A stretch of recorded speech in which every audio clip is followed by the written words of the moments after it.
When I was a deputy in a small town, I saw security footage that was weird as hell. Written by Thomas J. Sotvedt.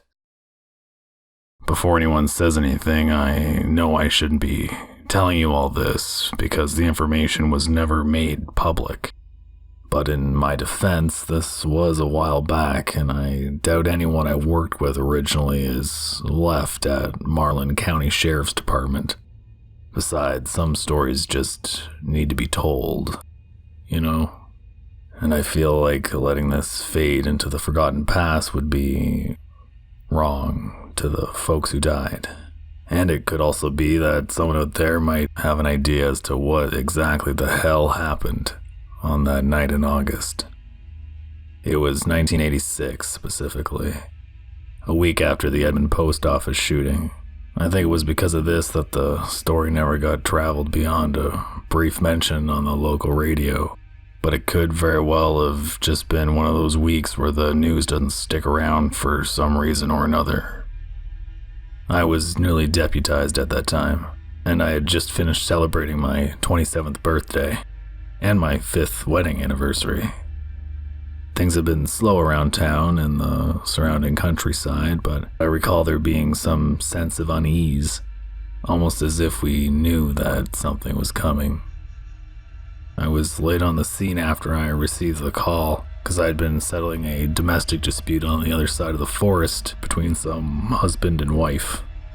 The place where it happened was an old diner just off the highway near a long stretch of logging road that had been unused for many years. By the time I got there, Sheriff Brogg and Wilson, my fellow deputy, were already on the scene, along with some state police. I remember Wilson caught me in the parking lot on my way to the diner doors and grabbed my arm to halt me. "Steel yourself, Gordon," he advised. I think I asked him why, and all I got in return was a "You have to see it for yourself." He was right. I honestly don't know how he could have possibly articulated what awaited me inside that place. There were 7 bodies in total. 5 locals who frequented the diner, some on a daily basis, a waitress named Peggy who lived in town, and the diner's owner, John Higgins. Each of them had been shot dead with an old antique Winchester model 1897 shotgun that was found a few feet from John's body on the floor. From the initial evidence, it appeared that the shooting had been carried out by John, a fact that we would later confirm when we watched the security tape.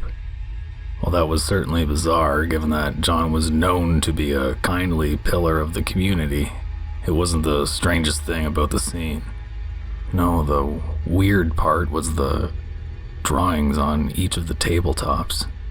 They were children's drawings, the sort that you might find on any proud parent's refrigerator. Animals mostly, some with houses, smiling suns and stars, that kind of thing. But these drawings were all illustrated using the blood of the victims. Now, when I say every tabletop, I mean all 24 tables, completely covered in these blood drawings. I remember feeling a great sense of discomfort when I laid eyes on the first table, even more uncomfortable than I felt when I looked at the bodies. There was something truly malevolent about them, in a way that I still can't put my finger on today, even given what I know now.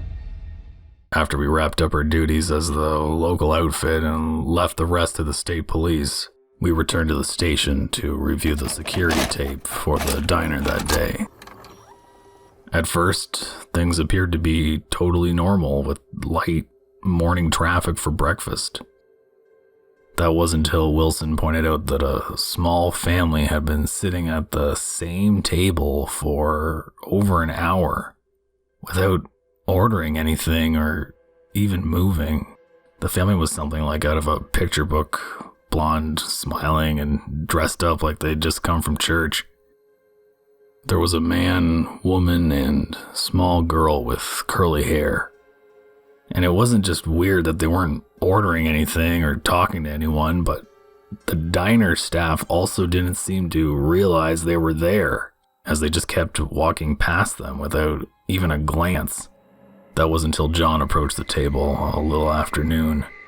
He exchanged brief words with the child before she took John's hand and walked with him and the two adults that were with her out of the diner. One of the waitresses waved to John as he passed by, and he seemed to give a friendly nod of the head in response. After the dinner rush, all the waitresses left except Peggy, and the evening patrons rolled in one at a time. It was around 6 when John returned to the diner parking lot, where he sat in his old Chevy for 3 hours before moving into the diner with the shotgun. That was where the tape got a little fuzzy.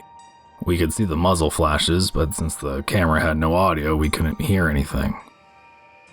Peggy was the last to die. As best as we can figure, as she ran and hid in the back, we could see through the static John dragging her by the hair from out of the office before shooting her in the head just behind the counter. Then he moved to the middle of the place, stuck the barrel of the gun in his mouth, and blew his own brains out. Now, here's where it got really strange. No sooner had John's body hit the floor than the little girl shows up again at the door, only this time her curly hair is down and forward, obscuring her face from view. She approached John on the floor and seemed to clap and giggle, or seize up. Then she bent down and dipped her fingers in the blood on the floor, before getting to work drawing on the first table. At this point, the tape was clearer, but the time stamp in the corner began to change rapidly to all kinds of different numbers.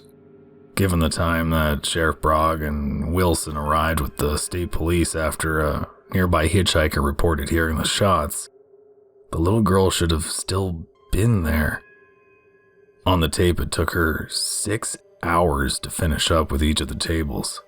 But due to the defective timestamp, there's no real way to tell what time it was when she was done. The tape crapped out on us right around that time for a moment, which is why me and Wilson nearly fell out of our seats when the picture came through again. The little girl was standing over John's body, looking right up at the camera. Only there was something wrong with her face. Her eyes were as small as buttons and as black as coal. Her nose was so flat you almost couldn't call it a nose. But it was her mouth that really made my skin crawl. It was large and twisted into a malicious grin so wide that she almost looked like a cartoon character. She seemed to stare into the camera for an eternity before spinning around like a ballerina and stepping out of the diner. That was when the timestamp of the video changed to reflect the correct time, 11 o'clock.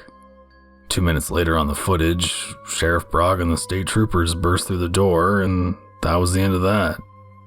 Of course, we immediately rewound the footage, as neither Wilson and I could believe what the hell we'd just seen. But something happened to the tape then, and the VCR started smoking. When we were finally able to fish the tape out of the damn thing, it was melted beyond repair. So we were the only ones who ever got to see the footage.